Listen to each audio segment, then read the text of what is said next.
வணக்கம். மலேசியா, புருனாய் ஆகிய நாடுகளுடன் இணைந்து செயல்படும் பல்வேறு ஒத்துழைப்புகள் குறித்து புருனாய் சுல்தானுடன் விவாதிக்கப்பட்டது என்று பிரதமர் டத்தோஸ்ரீ அன்வார் இப்ராஹிம் கூறினார்.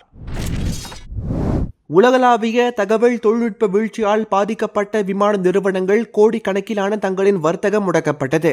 இந்த தகவல் தொழில்நுட்ப வீழ்ச்சியால் விமான சேவைகள் பெரிதும் பாதிக்கப்பட்டதாக கேபிட்டல் ஏ நிறுவனத்தின் CEO டோனி பெர்னாண்டஸ் கூறினார்.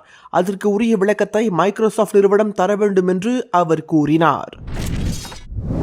தேசிய முன்னணி கூட்டணியில் இருந்து மாசிசா வெளியேறுகிறது என்பது வெறும் வதந்தி என்று தேசிய முன்னணியின் தலைமைச் செயலாளர் டத்தோஸ்ரீ ஜம்ரி அப்துல் காடீர் தெரிவித்தார்.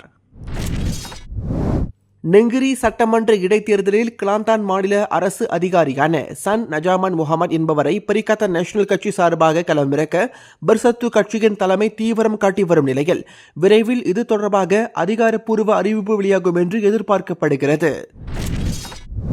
இன்று காலை 11 மணி நிலவரப்படி தலைநகரில் 1 கிராம் ஆபரண தங்கம் 358 ரிங்கெட்டிற்கு விற்பனையானது. உதயநிதி ஸ்டாலின் துணை முதல்வராக வேண்டும் என்ற குரல் அங்கிங்கெனாதபடி எங்கும் ஒலிக்கிறது.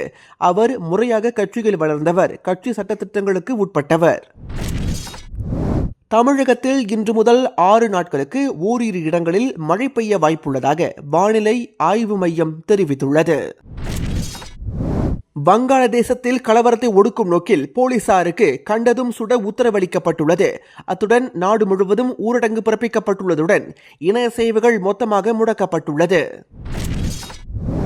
வங்கதேசத்தில் இடஒதுக்கீட்டுக்கு எதிராக மாணவர்களின் தொடர் கலவரத்தில் இதுவரை 115 பேர் உயிரிழந்துள்ளனர். பாதுகாப்பு கருதி இந்திய மாணவர்கள் சுமார் 1000 பேர் அங்கிருந்து நாடு திரும்பினர்.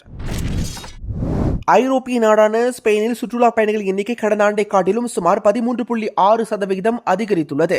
சுற்றுலா பயணிகளின் எண்ணிக்கை உள்நாட்டு மக்களிடையே சோர்வடைய செய்துள்ளது. மேலும் அதற்கு தங்களது எதிர்ப்பை தெரிவிக்கும் வகையில் ஸ்பெயின் நாட்டின் பார்சிலோனாவில் அங்காடிகள் நிறைந்த வீதியான லா ரம்ப்லாவில் மக்கள் போராட்டத்தில் ஈடுபட்டனர்.